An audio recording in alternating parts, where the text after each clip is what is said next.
You are a badass. This phrase played a huge role in my healing and in my building confidence in myself.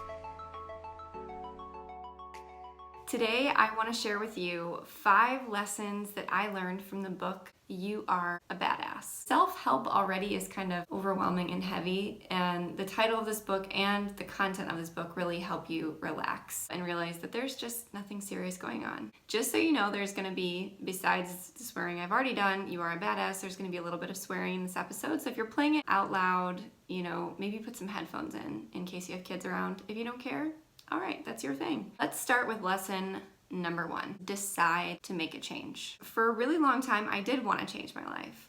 And wanting felt good, but I wasn't doing anything about it because I hadn't made a decision. The moment I made that decision, everything started to change because I was committed to it. Maybe in your relationship, you want it to be more fulfilling, more connected, more alive, more intimate, more loving, but you haven't decided to make your relationship better. Or maybe with your health or your eating habits, you're like, I want to start eating healthier or I want to start being more active, but you have not made the decision yet. And it's not until you make that decision that you're actually going to make changes, right? So you have to make a decision. Lesson number 2 is take responsibility. I had to take responsibility and remember that, as she says in the book, it's not your fault if you're fucked up. It's your fault if you stay fucked up. You got that? In other words, in softer words, it's not your fault that you have trauma, but it is your responsibility to heal that trauma, or at least to try. Whatever you're trying to blame, it might be valid. That's the thing. It's not your fault. If this thing happened, or if this thing is holding or has been holding you back, but it's your fault if you let that continue to hold you back. Lesson number 3, you're gonna have to endure growing pains. It might look like breakups. It might look like difficult conversations with your parents or your children or your partner or your friends. It might mean letting go of relationships.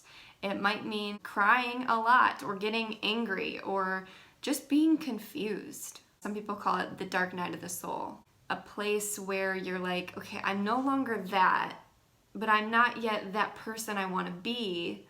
So I'm just in this weird dark space in between and I don't have a clue who I am. That hurts. That feels weird. It sometimes really sucks. But if you've made the decision to make a change and you've taken responsibility for your life, then you've chosen to endure these growing pains. And they're not going to go anywhere. It's just like working out. It's like if you want the strength on the other side, then you're going to have to endure the discomfort of lifting the weight and tearing the muscle. So they're not going to go away, but yes, you will get stronger over time. You'll get better at enduring the growing pains. Lesson number 4, find the good. I am obsessed with this idea of finding the good, meaning sifting through our negative experiences or just uncomfortable, weird experiences and going, I wonder what I could learn from that. I wonder if this is all unfolding in a beautiful, divine way that can only be made sense of looking backward. I wonder what the meaning of that thing was. Looking and asking yourself, like, I wonder what role they're playing in my life. Like, why did they show up? What lessons did they come to teach me? As Tony Robbins would say, life is happening for you and not to you. And the moment you can accept that or choose that, everything in life becomes more graceful. It doesn't necessarily become easier, but it does become more graceful. And you can start to sift through things even right after they happen or while they're happening. You can go, oof, this feels yucky and I don't like it and I just want it to stop. But you can go, I wonder if this is trying to give me a gift of some kind. Or I wonder, maybe this is calling me to become the next best version of myself. How is this preparing me for my future that I've asked for? And obviously, the harder the experience, the harder this is to do. I mean, if you lose a loved one, I'm not telling you to go, oh, this happened for me. What lesson am I supposed to learn? No, of course not. At the very least, maybe 10 years after that happens, you can look back and go, wow, I gained so much strength because I was able to survive that. Lesson number 5, life is a mirror. Let's just use something silly like potato chips. If my boyfriend is eating potato chips and he's eating them quickly, I judge him so hard in my head because I know when I'm eating potato chips, I'm sitting there judging myself for eating potato chips. I'm like, oh my God, are you even present while you're eating these? Are you even enjoying these? Why are you eating so many of these?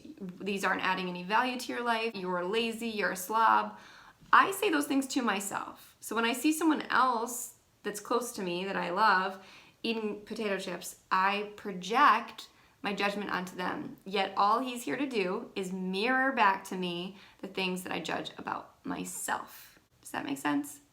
Anything that shows up for you, every single interaction, it's not that it's mirroring to you who you are, but it's showing you something that you can look at within yourself. So it's all opportunities, especially when you have emotional reactions. If you are emotionally triggered by anything in your life, that's an opportunity for you to look inward and go, what is this trying to tell me about myself? What wound is coming up for me within myself that still needs healing? And if you start looking at your emotional triggers in this way and every interaction and every relationship in this way, you come back to lesson 2 and you take responsibility back. You stop blaming people, you stop judging people as much, and you go, how is this on me? Or how is that trait that I'm judging in them showing up within myself? Or how have I disconnected from that part of myself and trying to make peace with it within you? That's all it's about. I'm going to read you a quote to end this little review, this little summary of You Are a Badass. She says, at the end of the day, it's not about them, it's about you believing you're worthy of being loved and seen for who you really are.